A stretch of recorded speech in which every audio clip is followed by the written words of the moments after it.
मंचावर उभं राहून भाषण द्यायचं असल्यामुळे आम्ही थोडं सावलीत आहोत, पण काही हरकत नाही.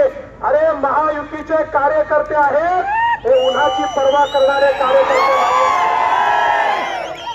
बंधू भगिनींनो, ही निवडणूक काही लोकांना वाटतं की निवडणूक ही निंबाळकर विरुद्ध मोहिते आहे, काहींना वाटतं की राम सातपुते विरुद्ध शिंदे आहे. ही निवडणूक ही यांची नाही, ही निवडणूक केवळ माननीय नरेंद्र मोदीजी विरुद्ध राहुल गांधी अशा प्रकारची निवडणूक आहे.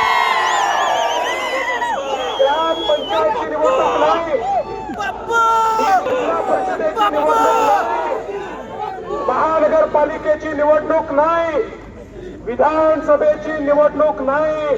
ही निवडणूक भारताचा नेता निवडण्याची निवडणूक आहे, देशाचा प्रधानमंत्री निवडण्याची निवडणूक आहे.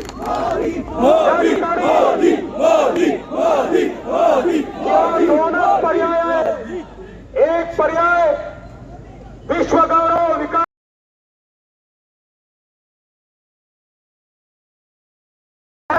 ज्यांच्या अंतर्गत 26 पदे या ठिकाणी आहेत. बंधू भगिनींनो, मोदीजी आपल्या विकासाच्या गाडीचं इंजिन आहे, पॉवरफुल इंजिन आहे, पॉवरफुल. आणि याच्यामध्ये एनडीएचे डबे लागले आहेत. आज एकनाथराव शिंदेची शिवसेना आहे, या ठिकाणी आमच्या अजित पवारांची राष्ट्रवादी आहे, आमच्या आठवले साहेबांची रिपाई आहे, आणि सगळे आपले महायुतीचे घटक हे या ठिकाणी डब्यांच्या रूपाला आहेत. आणि आपली गाडी कशी आहे?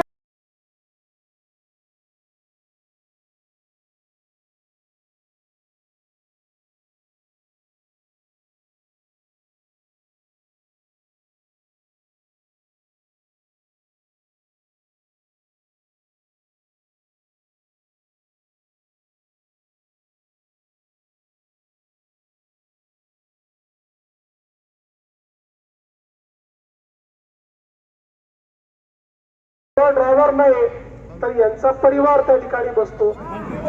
आता शिंदे साहेबाला इंजिन दिलं तर ते थोडी बसवणार आहे, प्रणितीताईलाच बसवणार आहे. त्यामुळे यांचं इंजिन असं आहे की ज्या इंजिन मध्ये बसायला जागा देखील नाही आहे. आणि म्हणून बंधू भगिनींनो, ही साधी निवडणूक नाही. हे जे उमेदवार तुम्हाला दिसतात दोन्ही सक्षम उमेदवार आहेत, पण या दोन्ही उमेदवारांच्या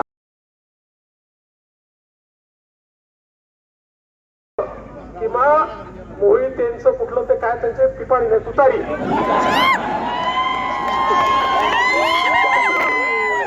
मला सांगा त्यांचं बटन दाबलं तर वोट कोणाला मिळतं?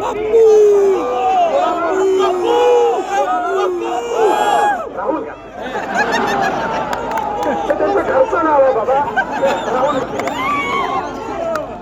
आता मला सांगा कोणाला मत दिलं पाहिजे? कोणाला दिलं पाहिजे? सोलापूरकर इतके हुशार लोक, काय सांगण्याची गरज आहे? सगळ्यांना माहिती आहे देशाचा विकास केवळ आणि केवळ मोदीजी करू शकतात. या ठिकाणी ही निवडणूक मोदीजींना देशाचं तिसऱ्यांदा प्रधानमंत्री करण्याची निवडणूक आहे, आणि त्याकरता आपण सगळे एकत्रित आलो. पण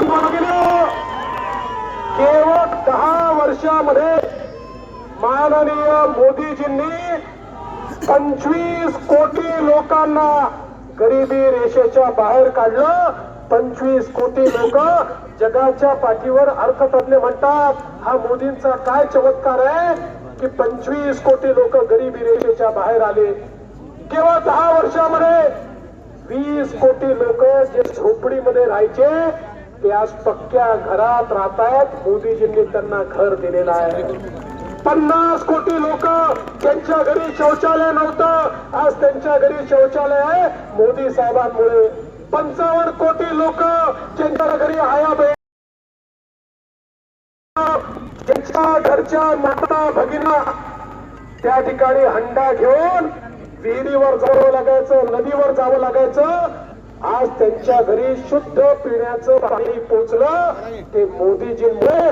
हे 60 कोटी लोक जे 70 वर्ष हंडा घेऊन फिरत होते त्यांच्या घरी गेल्या 10 वर्षामध्ये मोदीजींनी पिण्याचं पाणी पोहोचवलं. 55 कोटी लोक ज्यांना कुठलंही त्या ठिकाणी सुविधा नव्हती, आयुष्यमान भारतच्या माध्यमातून मोदीजींनी त्यांना 5 लाखापर्यंत सगळा इलाज मोफत दिला.